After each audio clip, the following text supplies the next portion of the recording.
तौसीफ ताबिश साहब लिखते हैं, कुछ ना कुछ छोड़ के जाते हो हमेशा मुझ में, तुमको तो ठीक से जाना भी नहीं आता है।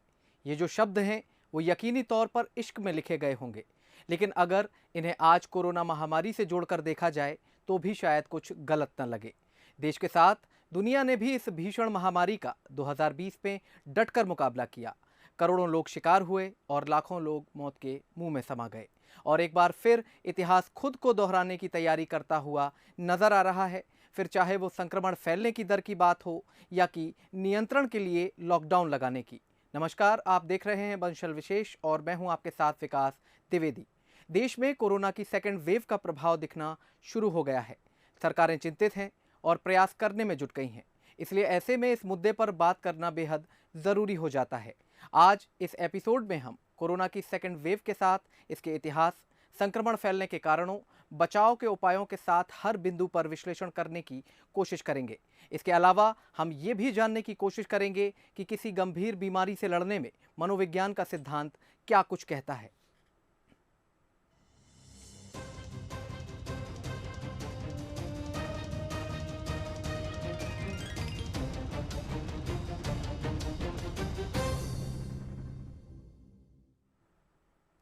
दुनिया में कई बड़े बदलाव समय समय पर देखने को मिले हैं, जिनमें से सैकड़ों साल और कुछ में तो इससे और भी ज़्यादा वक्त लगा है। लेकिन कोरोना ने चंद महीनों या कहें चंद दिनों के भीतर ही पूरी दुनिया के लोगों के जीवन जीने का तरीका बदल दिया। दुनिया का ऐसा कोई सेक्टर नहीं था जिसे इसने प्रभावित ना किया हो। सबसे पहले हम बीते हुए एक साल यानी 2020 पर एक सरसरी निगाह डाल लेते हैं कि हम किस दौर से गुजर चुके हैं, ताकि उसके बाद जब हम इसके तमाम पहलुओं पर विश्लेषण करें तो आप भी हर विषय को तुलनात्मक रूप से देख सकें और समझ भी सकें। तो इसकी शुरुआत जो है वो चीन के वुहान शहर से हुई थी, और इसके बाद अगर कहा जाए तो धीरे धीरे ये वायरस दुनिया के तमाम देशों तक पहुंच गया, यानी कि तमाम देश इसकी चपेट में आ गए। पहली बार पूरी दुनिया की रफ्तार थम चुकी थी, यानी कि कहीं कोई भी हलचल नज़र नहीं आ रही थी। पूरी दुनिया की रफ्तार थम चुकी थी।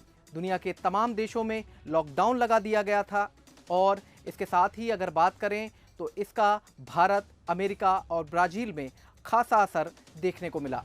भारत में अगर संक्रमण की बात की जाए तो जितनी भारत की जनसंख्या है और जितना संक्रमण भारत में फैला था उसकी तुलना में बहुत कम मौतें हुई, जबकि अगर पूरी दुनिया को देखा जाए तो वहाँ मौतों का आंकड़ा बहुत ज़्यादा है।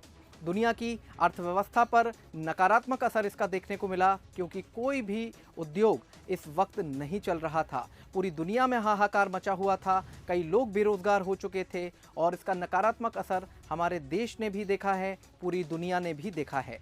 इसके बाद कोरोना काल में प्रकृति ने खुद को बेहतर तरीके से रिकंस्ट्रक्ट किया, जिसे हमने बदतर स्थिति में पहुंचा दिया था। उस प्रकृति ने खुद को सुधारना शुरू किया, और इसके कई उदाहरण हमारे सामने हमने देखे हैं। हवा के साथ पानी के प्राकृतिक स्रोत भी स्वच्छ हुए। जिन नदियों की स्वच्छता के लिए हमने करोड़ों रुपए पानी की तरह बहा दिए, वो अपने आप स्वच्छ होती चली गईं। इसके अलावा अगर बात करें तो जीव जंतुओं के लिए ये सुनहरा काल रहा। कई जगह से ऐसी तस्वीरें सामने आईं जिन्होंने हमें चौंका दिया। कई समुद्र तटों पर कछुए अंडे देने के लिए वापस लौटे, तो कई ऐसी प्रजातियां जिन्हें हमने विलुप्त मान लिया था वो भी दोबारा इस दुनिया में नजर आईं। इसके बाद पूरी दुनिया जो है वो बेसब्री से वैक्सीन का इंतज़ार कर रही थी, और पूरी दुनिया को वैक्सीन का लगातार इंतज़ार रहा। लंबे समय तक इस पूरी कवायद के लिए लगातार ये प्रक्रिया चलती रही, और इसके बाद आखिरकार वैक्सीन भी आ गई। और आइए अब 31 दिसंबर 2020 तक जो भी मामले सामने आए हैं वो आंकड़े हम आपको दिखाने जा रहे हैं। संक्रमण के कुल 1,02,66,674 मामले सामने आए।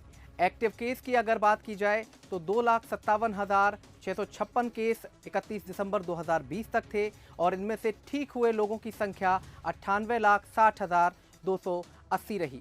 वहीं अगर मौतों का आंकड़ा हम देखें तो इसमें 1,48,738 मौतें हुई हैं। ये तमाम वो आंकड़े हैं जो 31 दिसंबर 2020 तक हमें उपलब्ध हुए। हम पुराने साल पर नज़र डाल रहे थे ताकि आप भी देख सकें कि हम किस दौर से गुजर कर बाहर आए हैं। गुजरे हुए साल पर नज़र डालने के बाद अब बात करते हैं 2021 की। मध्य प्रदेश, छत्तीसगढ़ के साथ ही पूरे देश से संक्रमण के मामले लगातार सामने आ रहे हैं। इस समस्या को लेकर प्रधानमंत्री मोदी ने राज्यों के मुख्यमंत्रियों से चर्चा भी की। वहीं दोनों प्रदेश के मुख्यमंत्रियों ने महामारी और लॉकडाउन के मुद्दे पर अपनी प्रतिक्रिया भी दी है, वो भी आपको सुनवाते हैं।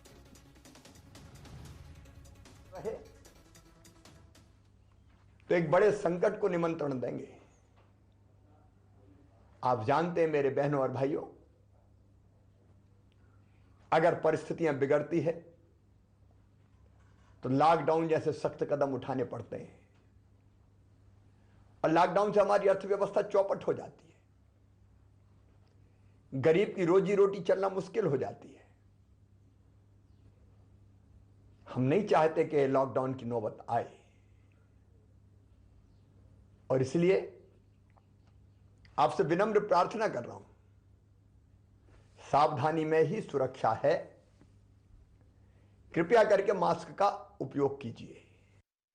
लॉकडाउन से नुकसान होता है, लेकिन मैं पूरे आपके माध्यम से पूरी जनता से अपील करना चाहता हूं कि जो उसके नियम हैं, मास्क लगाएं, दूरी बनाए रखें, सैनिटाइजर का उपयोग करें, साबुन से बार बार हाथ धोएं, ये आप फॉलो करेंगे तो ये बीमारी बड़ी बीमारी नहीं है जिससे हम बच ना सकें।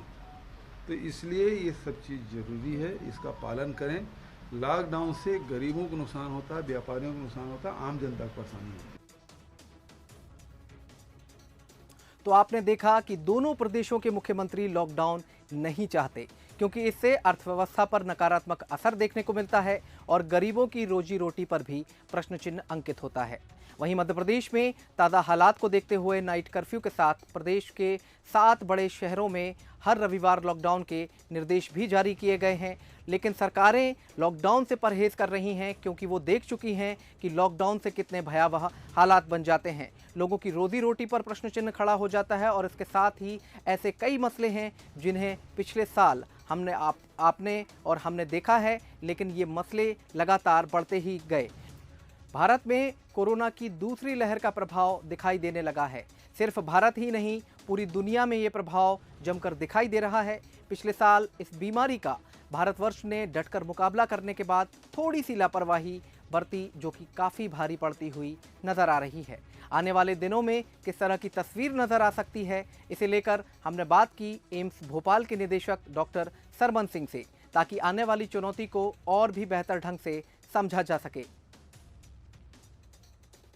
और सेकंड वेव जो आई है सारे कंट्री में और ख़ास तौर से जो वेस्टर्न पार्ट्स हैं उनमें, चाहे महाराष्ट्र हो, मध्य प्रदेश हो, गुजरात हो या पंजाब हो, इनमें ये बहुत जल्दी फास्ट बढ़ रही है। और ये डेफिनेटली सबके लिए चिंता का विषय तो है ही, बिकॉज इसमें बहुत सारे रीजन्स हैं और ये बताता है कि हम लोग पब्लिक अपना बिल्कुल उसने निश्चिंत हो गई और उन्होंने कोई प्रिकॉशन जो बार बार बताए जा रहे थे 1 साल से, उन्होंने लेना छोड़ दिया, मास्क पहनना बंद कर दिया, हैंड हाइजीन बंद कर दी। सारी एक्टिविटीज़ जो पॉलिटिकल हों, रिलीजियस हों या जो शादी ब्याह सारे होने लग गए और लोग रेस्टोरेंट, सिनेमा हॉल, मार्केट्स में आप देखिए मार्केट्स में क्या बुरे हाल हैं। कोई आदमी अपना ध्यान नहीं रख रहा है और अपना तो नहीं रख रहे लेकिन दूसरों को भी इन्फेक्शन कर रहे हैं। तो ये डेफिनेटली बहुत दुखद बात है और इसमें हम तो कहेंगे कि पब्लिक ही जिम्मेदार है इस सब के लिए। और इसमें अब नेचुरल बात है कि इसमें मृत्यु दर भी अभी तो ऐसा नहीं है लेकिन बढ़ सकती है। मध्य प्रदेश से भी काफ़ी सारे यूके स्ट्रेन मध्य प्रदेश में भी आ चुकी है, पंजाब में बहुत ज़्यादा आ चुकी है, महाराष्ट्र में आ चुकी है। तो ये सारी जो नई स्ट्रेन्स हैं और उसकी वजह से डेफिनेटली ये बहुत आगे तक जाएगी और बहुत काफ़ी सारी सरकारों के लिए, सारी पब्लिक के लिए, सारे हॉस्पिटल के एडमिनिस्ट्रेटर्स हैं, उनके लिए बहुत चिंता का विषय तो है ही। तो आपने सुना एम्स के निदेशक क्या कहते हुए नजर आए हैं। प्रतिक्रिया सुनने के बाद आप ज़रूर समझ गए होंगे कि सतर्कता कितनी ज़रूरी है और क्यों ये बीमारी दोबारा इतनी तेज़ी से लोगों को अपनी चपेट में ले रही है।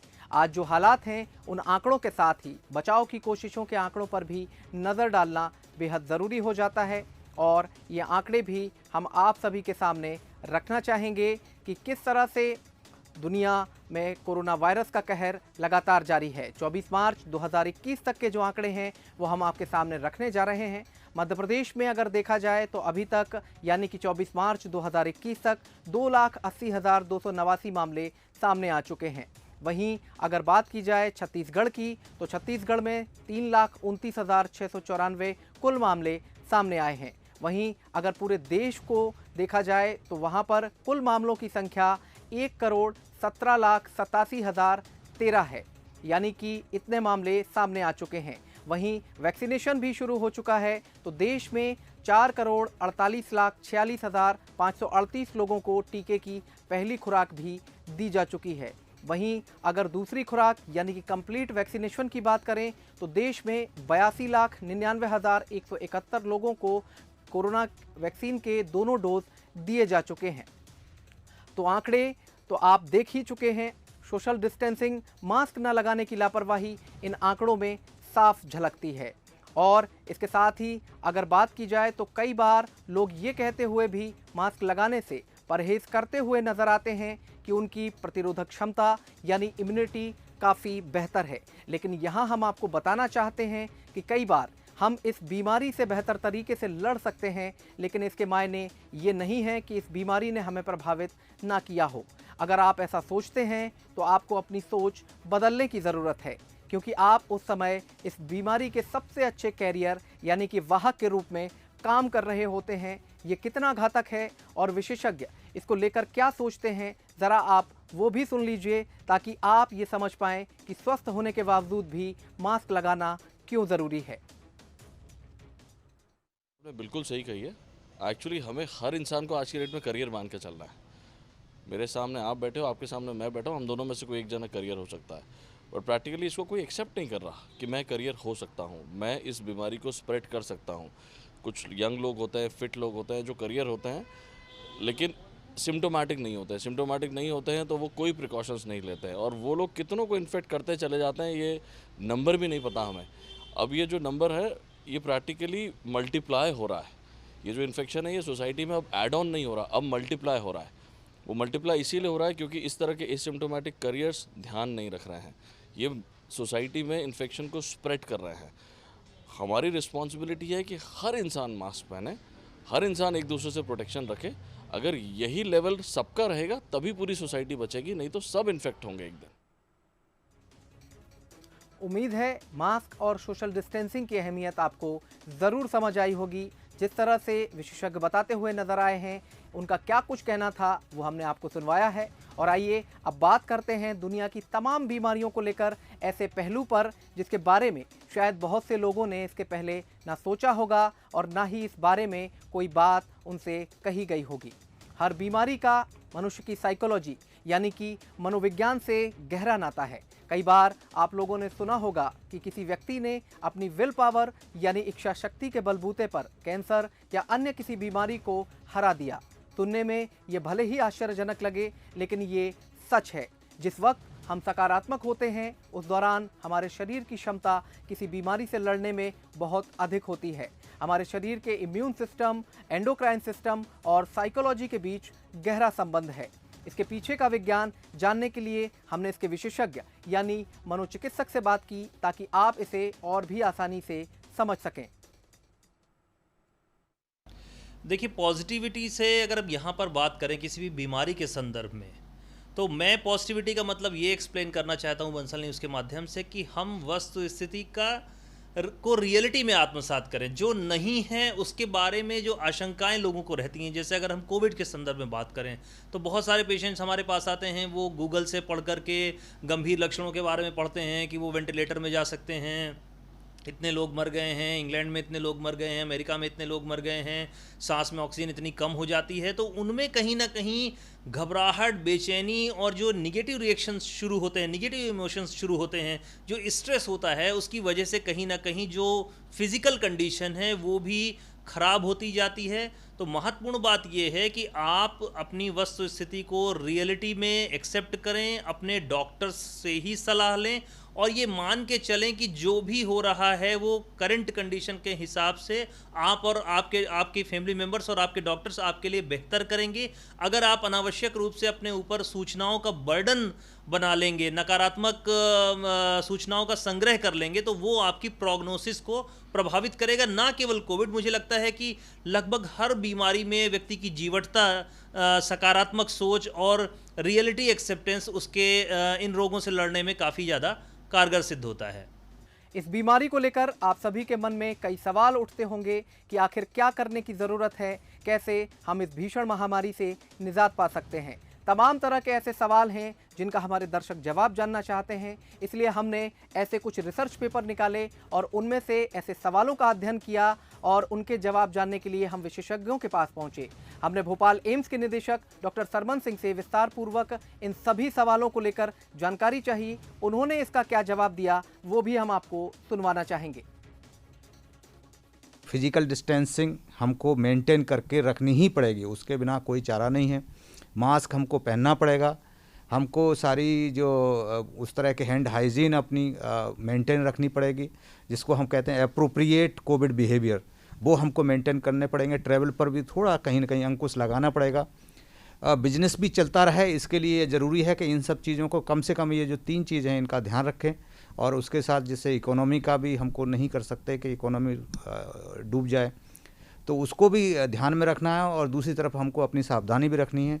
तो उसके लिए बहुत ज़रूरी हो जाता है कि हम हर जगह मास्क पहन के जाएं, घर से जब भी निकलें बाहर, हैंड हाइजीन का ध्यान रखें, साबुन से हाथ धोते रहें और अगर अदरवाइज़ सैनिटाइज़र अपने साथ रखें और भीड़ ना लगाएं। सबसे इम्पोर्टेंट है, जो भीड़ में जो हो रहा है वो दुर्भाग्यपूर्ण है कि जिस तरह से लोग निश्चिंत हो गए हैं।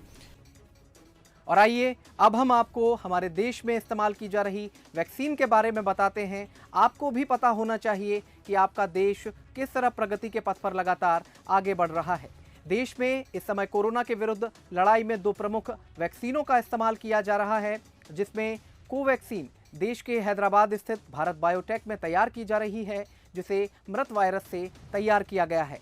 जबकि दूसरी प्रमुख वैक्सीन कोविशील्ड है, जिसे ऑक्सफोर्ड यूनिवर्सिटी ने तैयार किया है, जिसके देश में प्रोडक्शन यानी उत्पादन के लिए पुणे स्थित सीरम इंस्टीट्यूट इसका भारतीय पार्टनर है। इस वैक्सीन को चिंपांजी एडेनोवायरस प्लेटफॉर्म पर तैयार किया गया है। तो पूरे विश्लेषण के बाद आप इतना तो समझ ही चुके होंगे कि मास्क और सोशल डिस्टेंसिंग कितनी ज़रूरी है। हर एक व्यक्ति ये बात कहता हुआ नजर आ रहा है। प्रदेश के मुख्यमंत्री से लेकर डॉक्टर्स तक सभी मास्क लगाने की अपील कर रहे हैं। सरकारें लॉकडाउन लगाने से परहेज कर रही हैं, अर्थव्यवस्था की बात करती हुई नजर आ रही हैं, गरीबों की बात करती हुई नजर आ रही हैं, लेकिन कुछ जनप्रतिनिधि इससे अलग राह पर जाते हुए नजर आते हैं। कोई शंख बजाने की बात करता है तो कोई कहता है कि भले ही जुर्माना लगा दो लेकिन मास्क नहीं पहनेंगे। ऐसे मामले बहुत सारे हैं, लेकिन समय की कमी के कारण हम आपको सिर्फ एक छोटी सी प्रतिक्रिया दिखाने जा रहे हैं। उसके बाद आप तय करिए कि क्या ये रवैया सही है। मास्क से मुझे घुटन होने लगती, उल्टियां भरने लगती, जी मचलाता है और चक्कर आने लगती। हो जाएगा मुझे, और क्या फर्क पड़ता है। जो जुर्माना होगा सो दे देंगे भैया, पर मास्क तो हम नहीं लगा पाते क्योंकि मुझे बहुत घुटन होती है, उल्टियां भरती हैं। ठीक है जी, एकदम से ऐसा होने लगता है कि चक्कर आने लगते, इसलिए नहीं लगा पाते। चेकिंग हो रही थी, अब मास्क अब लगा के निकलूंगा, मास्क लेके चलता हूँ। कोरोना देखिए, कोरोना वाकई में तकलीफदायक है और कोरोना की फिर से स्पीड जैसी बढ़ रही है। मुख्यमंत्री जी से चर्चा हो रही थी कि बहुत सी चीज़ों पर प्रतिबंध लगाना पड़ेगा और हम सबको भी ये सब नियमों का पालन कड़ाई के साथ अपने ऊपर भी करना पड़ेगा। तो दर्शकों, कोरोना को लेकर हमने लगभग हर पहलू को छूने की कोशिश की है। हर बिंदु पर विशेषज्ञों से उनकी राय भी ली है, ताकि सुनिश्चित किया जा सके कि वास्तविकता क्या है। इस पूरे एपिसोड में विश्लेषण के बाद कहा जा सकता है कि हमारी लापरवाही से स्थितियां बदतर हो रही हैं। याद रखिए, मास्क और सोशल डिस्टेंसिंग हमारा इस वक्त सबसे बड़ा हथियार है, जो इस वक्त हमारे हाथ में है, जिसका हमें इस्तेमाल करना है। हम जनप्रतिनिधियों से भी हाथ जोड़कर अपील करना चाहते हैं कि आप इस समाज का प्रतिनिधित्व करते हैं, बहुत से लोग आपका अनुसरण करते हैं। ऐसे में अगर आप लापरवाही करेंगे तो स्थितियां कैसे संभल पाएंगी। इसके साथ ही विकास की अंधी दौड़ में हमने प्रकृति का जमकर दोहन भी किया है और शोषण भी किया है। हमने प्रकृति का स्वरूप जितना विकृत किया, उसे प्रकृति ने कोरोना काल में बेहतर तरीके से दुरुस्त किया है। अब जरूरी है कोरोना जैसी महामारी को एक चेतावनी समझकर प्रकृति का दोहन कम कर दिया जाए, वरना पता नहीं कितने संकट कोरोना जैसी महामारियों की शक्ल में हमारे सामने आते रहेंगे। कार्यक्रम के अंत में मैं एक बार फिर आप सभी से अपील करता हूं कि खुद जागरूक बनिए और दूसरों को भी जागरूक करिए। मास्क, सोशल डिस्टेंसिंग का पालन करिए ताकि हम जल्द ही इस भीषण समस्या से निजात पा सकें। अब आप ये कैसे जिम्मेदारी निभाते हैं, आप कैसे ये पूरा काम करते हैं, ये आप पर निर्भर करता है, क्योंकि ये देश आपका है जिसे सबसे ज़्यादा आपकी आज ज़रूरत है। आज बंसल विशेष में इतना ही। अगले हफ्ते शनिवार रात 9:30 बजे मैं विकास द्विवेदी आपसे फिर मिलूंगा आपके जीवन से जुड़े एक अहम मुद्दे के साथ। फिलहाल मुझे दीजिए इजाज़त। नमस्कार।